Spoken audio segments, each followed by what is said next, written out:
welcome to Worst Quality Crab, a podcast of Asian American stories and recipes from best quality hearts. I'm your host, Frisia Lee. Joining me, as always, is my husband and producer, Sam. Hello. Joining us this episode, it's very special. I'm very excited. We have not one, but two guests, and they are friends. Not only friends, they are artists. This is very exciting for me. Also, there's a very special twist turn. You'll find out. Anyway, joining us today, artist and filmmaker Christy Chan and ceramicist. She creates sculptures and installations that reference Chinese diasporic images, experiences, and mythology. This is right up our alley. Cathy Liu. Christy and Cathy, hi. Hi, Frisia. Hi, Sam. Hi. You're friends. Yeah. Yeah. And you're friends. Okay. Friends and neighbors.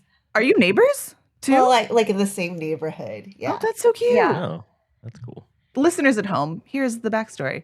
Someone recommended Christy to me, and I was like, yes, absolutely. And then Christy was like, what if I brought on Cathy? And I was like, oh my God, yes. Because also, Cathy, secretly, I worked at the Asian Art Museum when you had the interview show and you were part of it.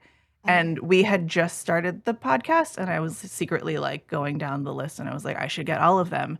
But I was too shy, so I got none of you. Sorry, Jennifer. I know you're out there. I still owe you an email. So you've been on my list for a long time. But here we are now.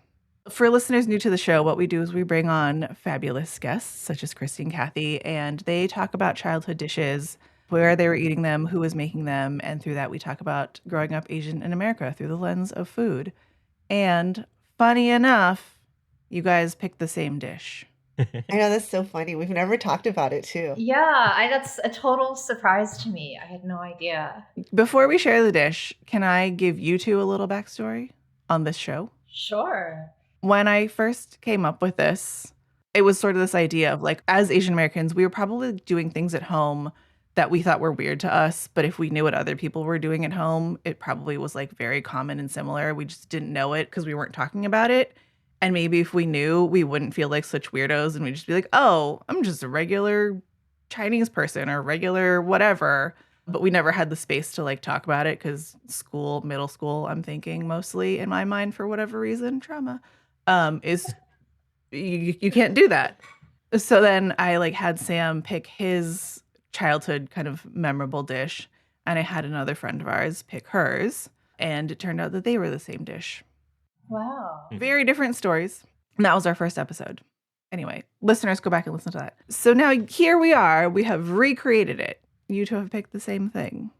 What is this memorable dish that you both grew up with? Christy. I mentioned like a tomato egg dish that was made as an entree, and you would eat it with rice, and there might be other dishes, but we almost always had a tomato egg dish, and it was very simple and would always have spring onions in it, and the eggs were always kind of fluffy. They weren't like an omelet. They were kind of like, I don't know if scrambled's the right word, but they were already broken up so that people could eat it communally. What was your version, Cathy? Yeah, it was similar. I mean, yeah, I always thought of it as just like scrambled eggs and like slices of tomato, like a little bit of sugar, a little salt, scallions. And yeah, I think part of the reason why I thought of this dish too is because like we had it a lot, but then also it's like so easy to recreate. So I think, as a college student, we did it a lot with like different sauces. And then as an adult, I'm not like a great cook. So it's always been something that I feel confident, like, oh, I can make this dish. Like, I can't make all of those. Like, I can't make, roasted duck, but I can make this dish. You weren't trying roasted duck in your dorm room? No, definitely not. You know what my mom used to do was like she would make a tomato egg, and then she would also fry pork chops, and then she'd like cut up the pork chops, and then she'd mix everything all together. Wow. I never knew that. Yeah, my memory of tomato egg is always with like a fried pork chop too. Huh. Interesting. Extra protein. Wait, how come every time you've made tomato egg, it was just tomato egg and not with a fried pork chop? Because it takes a long time to do both. Yeah, that's fair. We did used to eat fried pork chops a lot too. Ooh, nice. And it's something I never make myself. I'm not sure why. I actually almost never make pork at all. But Wait, why do you think that is? I don't really make that much meat at home in general. I make fish and eggs, and beef, pork, chicken. I just don't. It's kind of hypocritical because I'll eat meat, but I don't love handling raw meat like in my house. So I ask because of like chicken, beef, pork. I'm the most reluctant to cook pork. I don't know. It just seems the most difficult, or that I know the least about it. But Sam is very willing all the time. He's just like, I bought pork chops. I bought pork. And I'm like, okay, if you cook it, I'll eat it.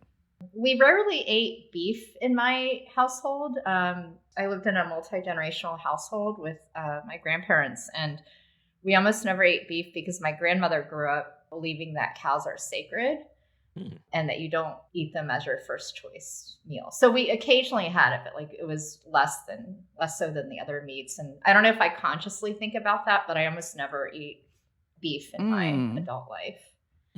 Cathy, what about you? Yeah, I mean, recently I've kind of been trying to eat a little bit cleaner, but growing up, I think my dad would always, his idea of like a meal would be like all the different kinds of meat. Like, oh, we have duck, we have fish, we have pork, la la la. I can't remember, like, we did eat a lot of pork, ate a lot of beef. But yeah, now I don't, like, yeah, mostly fish, eggs, and I feel chicken and pork, not so much beef here, but. Were you the 3 or 4 dishes and a rice type of dinner? Yeah. Yes. Yeah. Okay. Yeah. Me too. Sam too. Yeah. Yeah, it was like, where's the rice? I remember my partner who is white, Jewish American, I guess, and I remember one time he made us dinner, there was no rice, and I like was like freaked out. I was like, I didn't even realize, but I was like, oh my God, where's the rice? Like, how can you even call this dinner if there's no rice? And he was like, whoa, okay. Was it something that like requires rice? That like obviously should have had a rice? I mean, kind of, yeah. It was like some sort of. I can't even remember honestly. I just remember there's like, where's the Fair. rice? It wasn't like a where is pasta. it? Okay. No. Yeah, I don't think so. Yeah. She's like, where's the rice with the spaghetti tonight? I mean, I want rice. listen, Yeah, totally. I'm kidding. sometimes I feel like Sam's family is visiting and his parents are here. Everything we do caters around like, how do we get his dad a bowl of rice? So, It's true. it's possible. Cathy is my father-in-law and everything is, where's the rice? Christy, you grew up in Virginia. Yes. Cathy, Miami. What was that like? I've been to Florida one time in my life. Yeah. I grew up in Miami in the 90s. I mean, it was cool, but weird. Definitely like the only, if not the only, like very few like Asian American, Chinese American families. Very immigrant community. Like I feel like, I was born in the United States and a lot of my friends were too, but all of our parents were from somewhere else. So there was like a lot of Cuban, Haitian refugees. So definitely a lot of like Caribbean cooking, a lot of Cuban cooking. Every neighborhood is different. I would say the neighborhood I grew up in, like definitely Spanish was like the main language. And then it was like English. And then my family speaks Mandarin, Hakka, my dad's Hakka. So yeah, it was really cool. Like lots of amazing food, but also very like, kind of feel like you're a freak a little bit because you're just like, oh, we're like the only Asians, everyone called me like China or Chinita. So definitely was like the prevalent trait, I think, for everyone in our community was like, you are Chinese, like Asian, Yeah, but it was cool. Why did your family choose Miami as opposed to any other place? Yeah, totally. It was just like a job. Like my dad, he studied in Texas, and my mom and my sisters, they're in Taiwan, and then they joined my dad when he finished his studies in Texas. And then I think that was just like one of the first jobs he got was in Miami. So it was like totally random. But yeah, they're still there to this day. Like my parents still live there. So they liked it enough. Yeah, they liked it enough. I mean, it's kind of funny because like, they never really learned any Spanish, just like a few words here and there. I mean, their English is okay. But yeah, they just somehow just like all worked out. And I think like climate wise, like Cuba, Miami, Taiwan, it was like kind of all similar climate. So it was like a lot of not similar foods, but like similar fruits, I would say, like papayas, guavas. Like my parents also grew a lot of fruit. So in that sense, I guess it was like all the same. like everyone's eating papaya, everyone's eating guava. We had some guests on the show a while ago. They did the Very Asian Guide to Taiwanese Food. Oh, cool. And it was like the first time that it really occurred to me that Taiwan is like basically in a tropical climate. Yeah. Like, I don't know why, but it was. And I was like, oh, yes, this is why pineapple cakes and all these other things like make so much sense. So that makes so much sense that like there is so much fruit crossover to Cuban cooking. And yeah. Did your parents ever pick up on any Cuban cooking? I'm trying to think. No. Like definitely no. But we always had, I guess, like some another overlap is like pork. There's like a serious love Mm. of pork. So like, our neighbors, we would always do a big, the night before Christmas, Noche Buena, we'd always have this big celebration. And basically I remember they'd start, it's like whole pig cooking. So they would like butterfly a pig, and then like I remember we'd always start like at 7 a.m. cooking the pig, and then by nighttime you could eat it. So yeah, also another similarity is definitely like love of Mhm. eating and love of eating like a lot. If you were one of few Asian families, Yeah. what was the grocery situation? Like, was there an Asian market? Yeah, not many Asian groceries, I would say. Like there's kind of like the main supermarket Publix. We're, definitely a Publix family. There's Publix in DC or like Virginia I too, think there right, are Christy? now. I feel like it's Yeah. kind of like more Yeah. southern chain, I guess, but yeah, there's a lot of Cuban supermarkets like Sedano's, I remember. And then there's like a few like Asian Chinese groceries, maybe like 30-ish minutes from our Hmm. place, so not too far, but definitely like very separated out, very dusty, like lots of boxes and the newspaper. I remember my dad was always like wanting newspaper, like the Chinese newspaper. Sounds like a stock up situation. Like drive, stock up on things, come home. Yeah. Christy, what about you? Where in Virginia, actually? I grew up in Loudoun County, Virginia, which is sort of if you know the shape of Virginia, the very top of Virginia looks like the profile of a face, and we're kind of where the nose of the face would be. Okay. So it's kind of equal. It was equal distance from West Virginia and Washington D.C. And I would say at that time, the influence of Appalachia was probably much heavier than the influence of being near the capital, because there was no public transportation to the capital. It really felt pretty rural, actually. It was like a rural suburb. Oh, interesting. Yeah. How did your family end up there? So I was born in the US, and we lived in Maryland before, and I remember driving around looking at houses with my parents when I was, I don't know, 6 or 7 or something. And I remember that when we got to Sterling, it just looked like this bucolic place, because someone had started this town in what used to be the middle of farmland, and there were all these pretty new houses that were very affordable, and it just looked like this almost like Pleasantville kind of place. And I didn't see any non-white people. And there were all these shiny flags. Everyone had all these flags that had a cross on them and stars. And What? What flag is that? I've never heard them describe it this way, but I wonder if it looked like the American dream to them, because everything was kind of clean and new, but also like surrounded by nature, and everything was super affordable, super, super affordable compared to, DC or the more metropolitan areas. And there was also a Mexican restaurant there, and it was called the Mexican Restaurant. So that might tell you something. And I don't think it was run by a Mexican family. I don't remember. I was going to say, was it good though?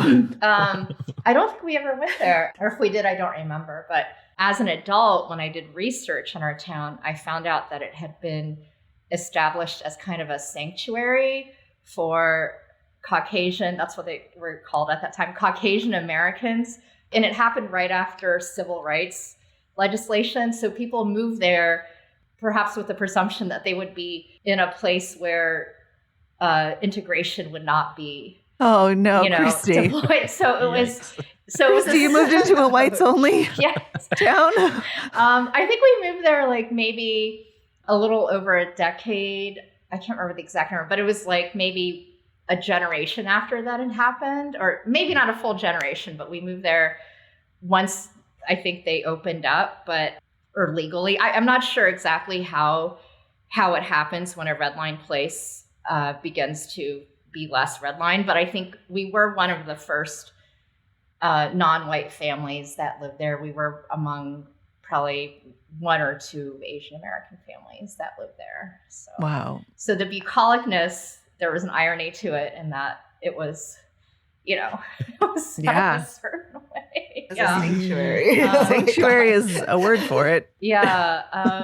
In the town Yeah. charter, it said that in the year it was established, it was to be a Caucasians only town and only Caucasians would be able to buy.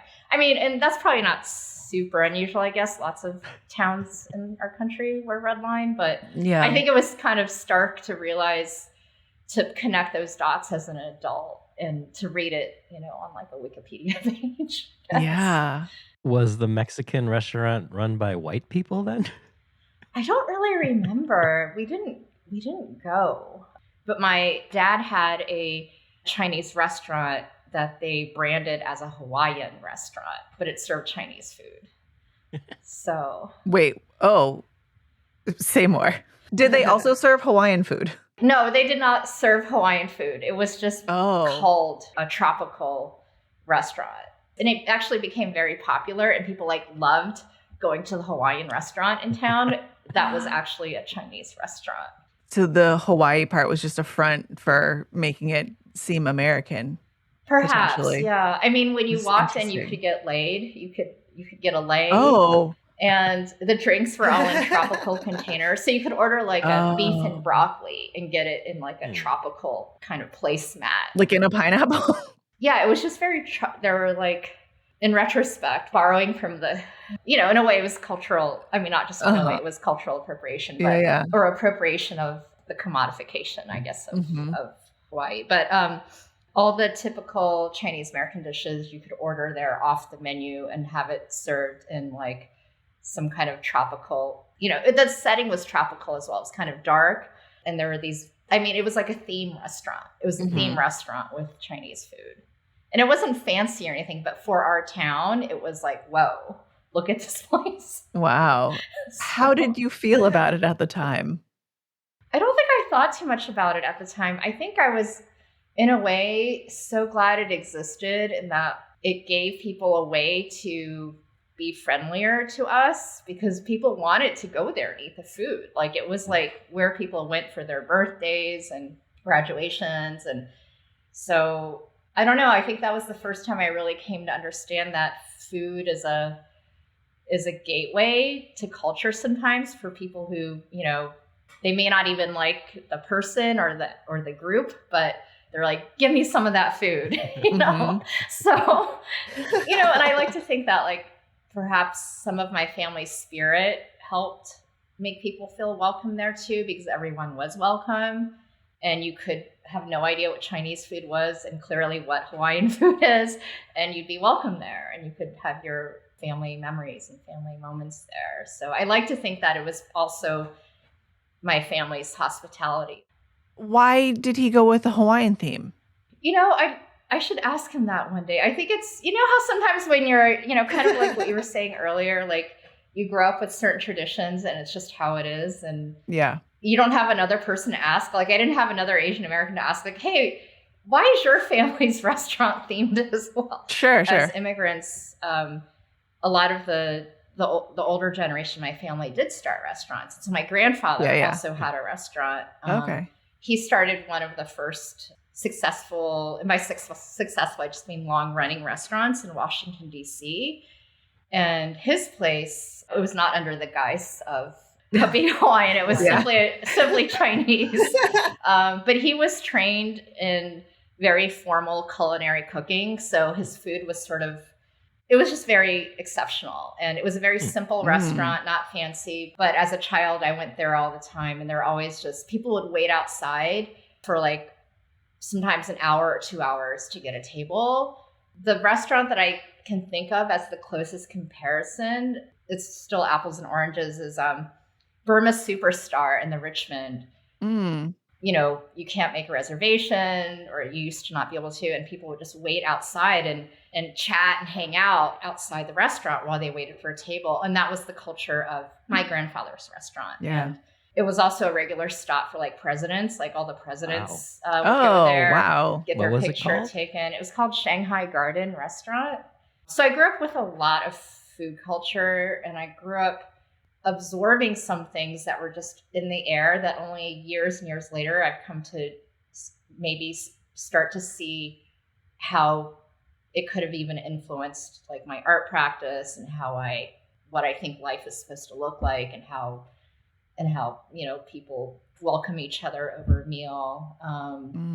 Because restaurants can be community spaces, right? Like any place that serves food can feel like a community space too. Okay, I do want to get to both of your art practices because I have questions in just a second. But was your dad doing all the cooking? No, my dad did not do all the cooking. But in my grandfather's restaurant, he was the head chef, and he ran like a very tight ship. And I don't know if you all have seen that episode of Seinfeld with the soup Nazi. When I saw that episode, I was like, oh my gosh, that's how Grandpa like he was like, like he was a culinary, I mean, maybe not exactly like that, but he was a culinary artist. Like the food had to be perfect. The food had to be right. The food had to be beautiful. No matter how messy the inside of the kitchen was, or the process, or the collaboration, the creative thing that got delivered to the person was always like perfect. That's what I kind of grew up with. I mean, for presidents. Yes, for presidents. So What was the name of your dad's Hawaiian themed Chinese restaurant? it was called Luau Garden. I'm sensing a theme.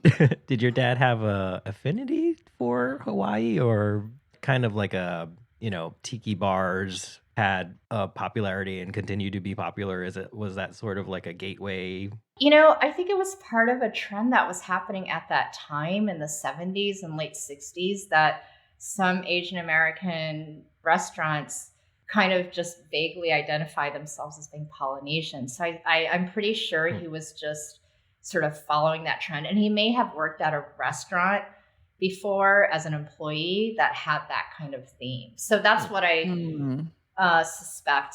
I don't think he necessarily had a special, yeah. And was your dad cooking at home, making the tomato egg?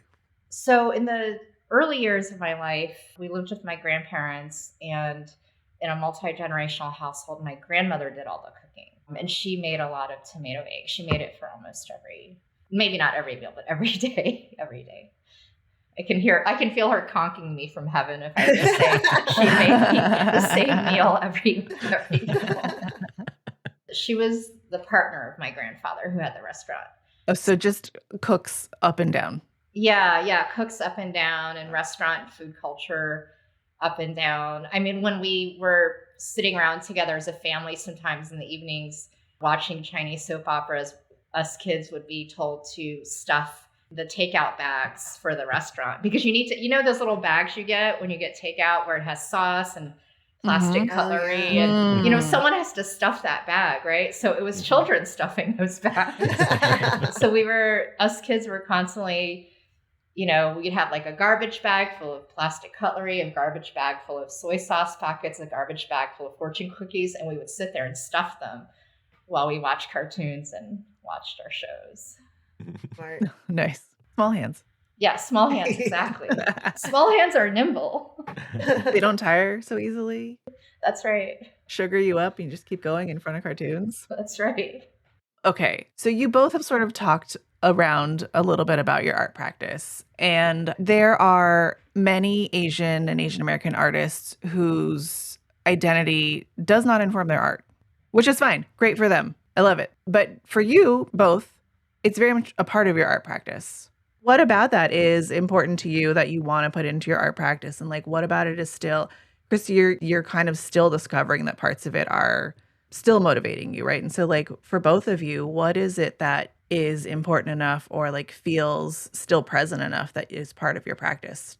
Yeah, I didn't quite realize how much my upbringing influenced like just the way I function as a person or how I navigate the world or see the world. When I was coming up in school, it was very like not cool to make work about identity, it was like not cool and actually kind of frowned upon, or there was the impression that it wasn't critical or important or whatever. And I think just over time I realized, yeah, just how much it influenced, the way I see the world. And I think ultimately like just sort of navigating the idea of like what it means to be Asian American, that term, so broad. And I know there's, people who are like, oh, don't say Asian American, that like is the nonsensical grouping, but yeah, I think it's really confusing and kind of expansive. And so I think like for me, it just has so many questions. Like that identity has so many questions, especially in the framework of the United States. Like all identities have so many questions, and because it doesn't make sense, a lot of these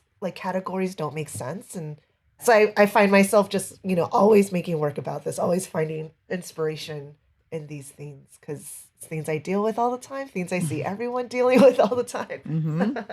Never ending. Christy, what about you? I would say, and maybe this is something many artists say, I'm not sure, but I really put all of myself into my work. And it's hard to know which part I'm bringing forth, whether that's being Asian American or I definitely think a lot of my work is influenced by being a Southerner specifically and growing up in like a Confederate culture. So my perspective is definitely informed by being Asian American, but also the specific things about family and environment that I was around growing up. I would say my family, they're very stubborn people. And I don't know if that comes from them being Asian American or if it's from them being immigrants or if it's from the specific culture of and types of communities that they were part of in the motherland. I've also lived in different countries, and so like the part of the South I grew up in, there was sort of this feralness to it. And I say that in the sense of like, there are just things that happened in the place I grew up that like maybe don't happen everywhere. I don't know.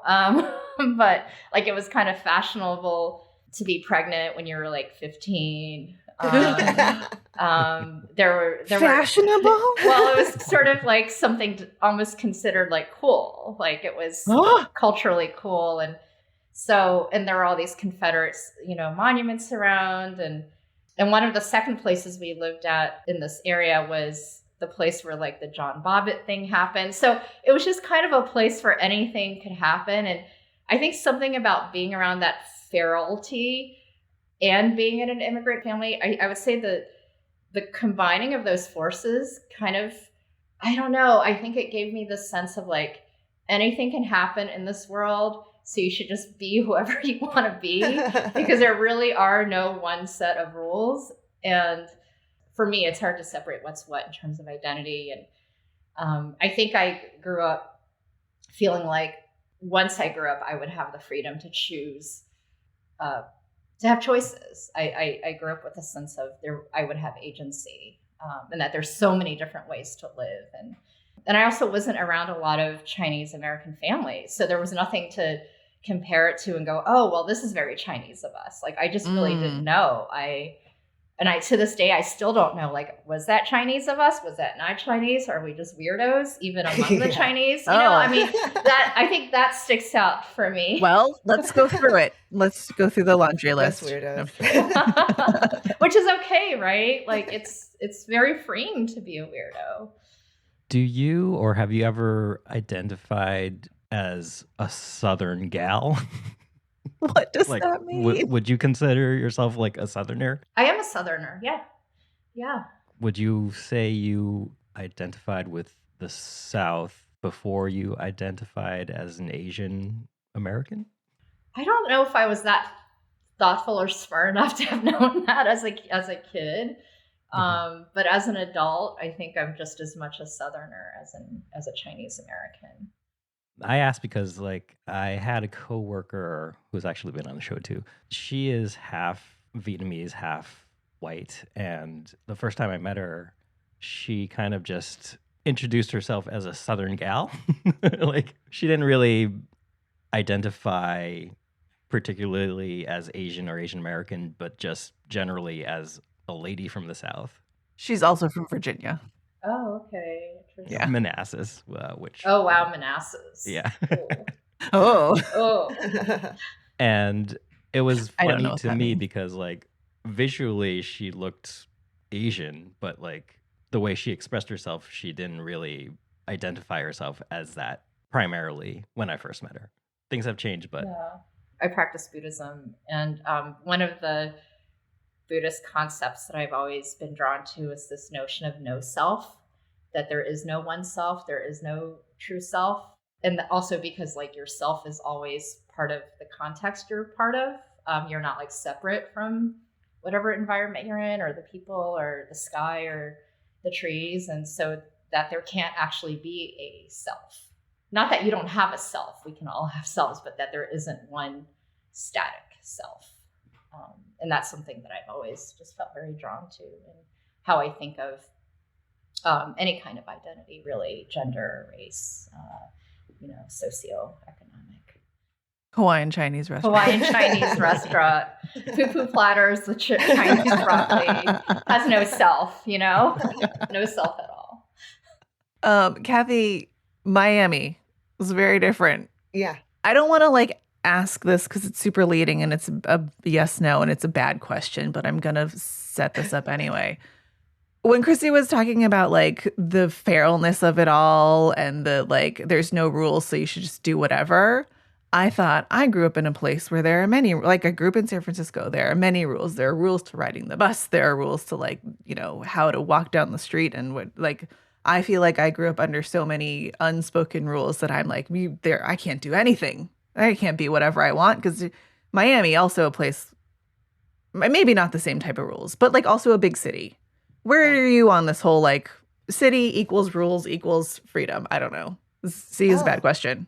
No, yeah. I mean, I think the feral, that's such a good way to describe it. And I think, Miami is also interesting because it's also the South, like Florida, it's, in the South, but because of where it is, it's basically like Cuba. It was being part of Cuba, essentially, for I think a lot of Miamians. And in terms of feralness, I don't know. I mean, it was sort of the suburbs, but also a sense of we're all everyone's just immigrants coming from somewhere else. So everyone's sort of bringing ideas of how things are meant to be from their different homelands. And I think because of that, it's yeah, there's a sense of we're just making it up. I don't know. I remember there's this basically, so I always tell about my parents, my mom's cooking, and how, yeah, going back to food, there was not access to all of the ingredients that she grew up with. There wasn't really Napa cabbage. Now it's so different, of course, Berkeley Bowl and whatever you could go on Wii, but yeah, so there's no, Napa cabbage, bitter melon, all the stuff that she was used to cooking. And so she would just sort of substitute with different ingredients. And I just remember for a long time, we just ate boiled iceberg lettuce. That was kind of her version of not, I remember the first time I saw a salad with iceberg lettuce and I was oh my God, this is insane. You can eat this raw. This is crazy. You don't have to just boil the shit out of this, Mom. It tastes really good, fresh. And so, yeah, I guess in some ways there's just well, we don't have this or we don't know how to do that. So we just substitute with what we do know or what we do have. I think immigrant cultures specifically that are just very maybe not feral, but just sort of oh, we can make it the way we know how to make it. We can make it with new materials. We can use old materials to make new things.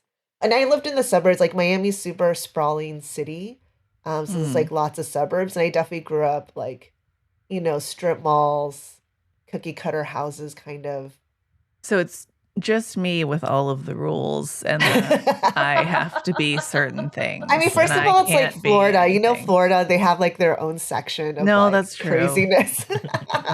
That's I think it's the heat, actually. I think all that intense humidity and sun, it kind of I mean, whatever, maybe I shouldn't say this, but I do feel something about the temperature and the weather, it just makes you so in your body in a way that I haven't really felt in different places. When, I was in the Northeast for a while and all that stuff. I mean, they have their own temperature stuff happening, but in Miami, I feel so much of it is about just being in your body. We would have tropical hurricanes, just sort of roll through. You could really watch a thunderstorm just pass by. In 10 minutes, you're under intense rain, and then you can see it just move further down the street, So I'm going to make some generalizations. You correct me. But Christy, you didn't know how Chinese you were being. Cathy, maybe you didn't either. Maybe you knew how Cuban you were being. I don't know. But you both became artists. Neither of you are engineers or doctors or lawyers. Don't remind me. Oh, was that? I was going to say, so that wasn't a thing in your household, or right? Where are we on the stereotypes, I guess? Was that like a thing? Are we fine with that? Are we past it? Parents are cool? I don't know. I know for myself, like, yeah, parents were always very like, yeah, like be a doctor, be a lawyer, dentist, Oh, dentist. Yeah, dentist Yeah. was a good one. But I think, I mean, even just until like, I want to say like 3 years ago, my mom was always sending me like job listings for like being a librarian. 3 years ago. Yeah, 3 years ago. Yeah, Oh, it kind of like it dropped a little Mom. bit when I got married and then I had a child, but like basically until about 3 years ago, she was still like, you could still be a librarian, Oh Cathy. boy. Oh. Wow. What about you, Christy? I definitely grew up with Restaurateur. those same wishes. I was also the oldest child and grandchild, Mm. but I don't know. I would say there were mixed messages, right? Like that was a message. But then from some individuals in my family, it was like, do whatever you want, Feral. Yeah, a little feral. So like without saying my age, I'm so old now that like my family is just happy that I've survived and I'm walking around the planet. And I think at this point they're just like, that's cool that worked out. I think there's some surprise. I mean, who knows? It remains to be seen, right? Art is so unpredictable. But I think they were happily surprised that I was able to work as an artist. Nobody's sending you library degrees. No one's sending me programs. Yeah. Well, one thing that I'll, like what Cathy said really resonated. I think how it came out when I was a kid was that there was concern. There was like very deep concern that I was not good at traditional academics. I was not a good like test taker. I didn't have an interest in math and science. I didn't have an interest in the skills they thought would be necessary for those dream jobs. Mm. Yeah. Oh, so they just let you off the hook? I mean, at a certain point they had to, right? I like this. But I remember I had a guidance counselor actually say to me, "You should be good at this. Oh, You're God. Asian," and they wouldn't like Wow. retract me. Like, so I was like mistracked and doing very poorly in those subjects. I think how it emerged, I guess, in my family was deep concern that like, wow, like what is going to happen to her? But I was always had a proclivity for the arts, writing, all of that stuff was like no problem. just Yeah. I did it, didn't have to be homework. And I mean, maybe they should have just put you in the right math class also. But you're supposed to be good at it. Yeah, you're supposed to be good at it. Could have been a rocket scientist if you were just in the right math class. Actually, I worked in like a Chinese immersion school in San Francisco for a little while, just as their ceramics teacher. It was like a contract.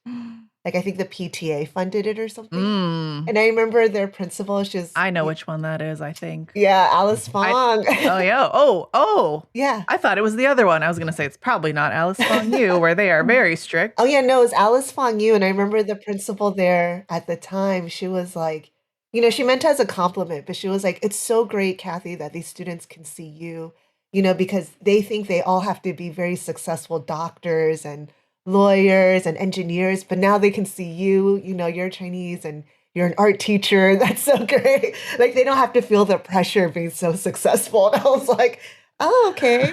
I'm so glad. And you're like, well, double-handed. I'm also going to be a librarian soon. So. I was like, I'm so glad I could do that for students. That sounds like the Alice Fong Yu brand, actually. I am glad to see that, like, the perception of what success can be. I see it in my nieces and nephews' generation. Like, I see it changing across generations, and that's been nice to see. And whenever I'm doing lectures in schools, it just seems like a lot of the art MFA students are Asian American or Asian diaspora. I mean, also, there's the version of success that is like, I'm a YouTuber. Yes. So I will take art MFA. Thank you. Over, I would like to be a YouTube star. We have 3 kids, and our oldest is pretty art inclined. She's also like, school is boring. She's actually gotten better at it, but I might need to tap both of you at some point to tell her that if she would like to be an artist, she also has to do other things, like be good at writing and doing the homework. Right? I mean, you Do you? Is that true though? I don't know. Do you? I know. I was like, wait, you do?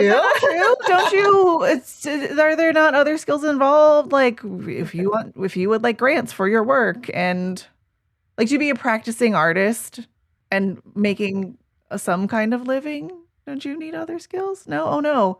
Is this crushing my dream and she's actually fine?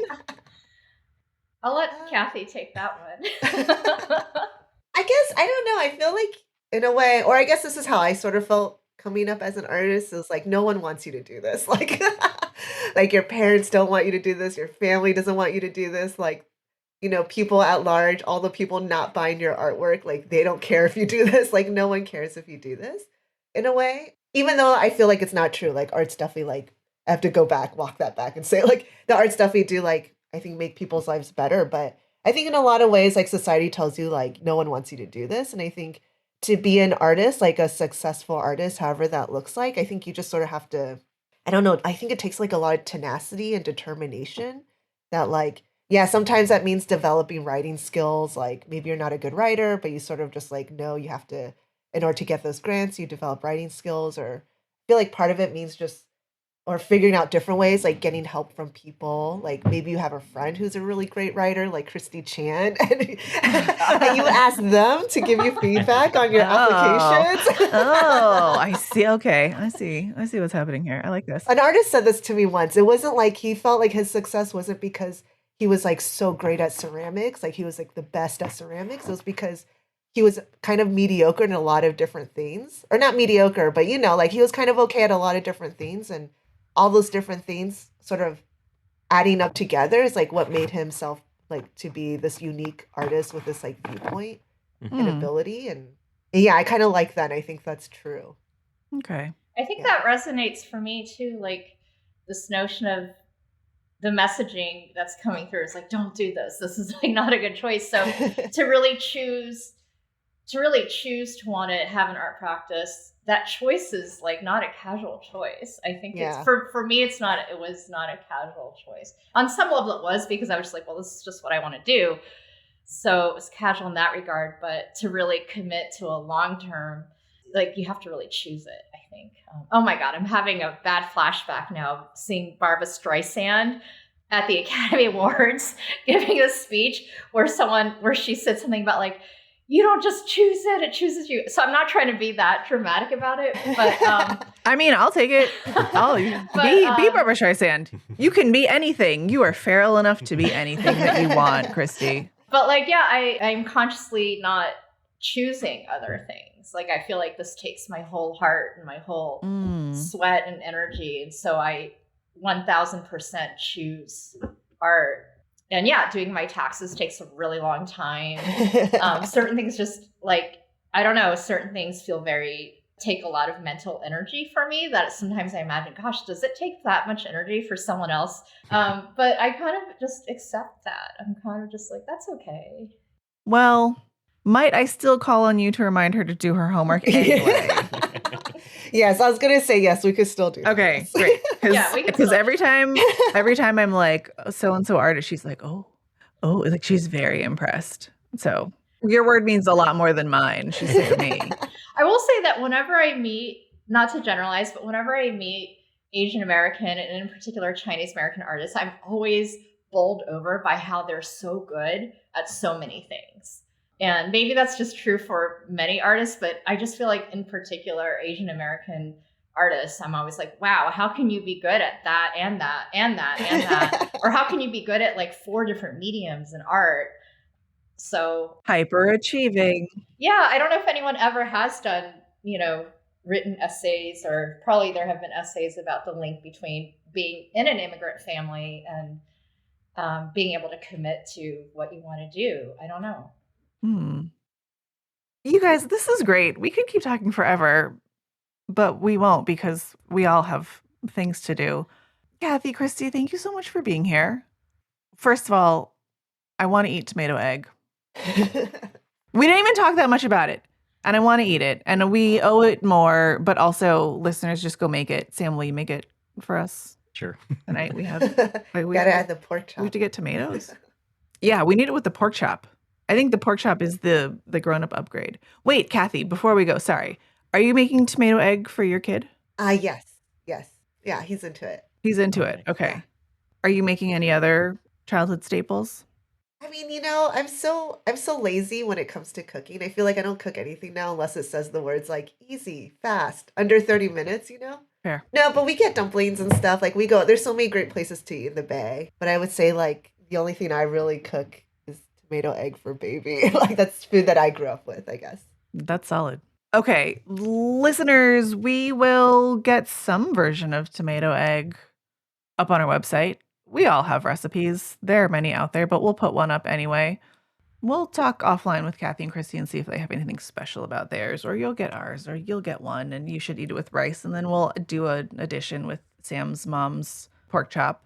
Cathy, Christy, thank you so much for being here. This was super fun. Where can people find you and your work? They can find me on Christy Chan Art on Instagram. I have an independent film that I finished called Summer to Be, and it's screening in different cities over the next few months. It'll be in Los Angeles in a theater on July 18th. The film will also be screening at the Asia Art Archive in New York on July 30th. So come to that if you're in New York. Go, New York listeners.